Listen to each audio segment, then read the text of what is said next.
NASA's Rob Simon made this, and it had wide appeal too. For example, it ended up as the default background on the iPhone. I didn't even know until I bought an iPhone and turned it on and kind of did a little happy dance.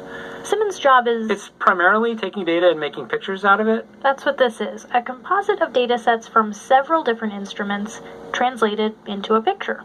To us, the really cool thing was the data set. Up until that point, there was no realistic color map of the globe anywhere. So the land layer here comes from the Moderate Resolution Imaging Spectroradiometer aboard Terra. And the tricky part here was the weather. So we actually had to take clouds out. They stashed the clouds for later, went onto the ocean. That came from an instrument that measures phytoplankton in the sea.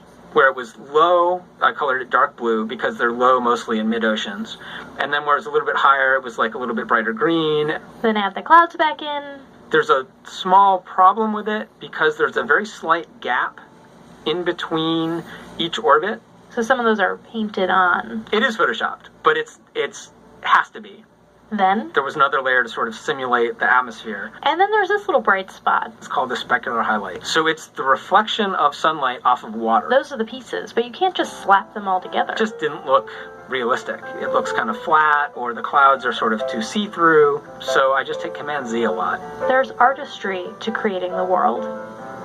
What I imagine it to be. Unfortunately, I'm not an astronaut. I've never been to space. But I've looked at these images over and over again, trying to sort of get the essence of it.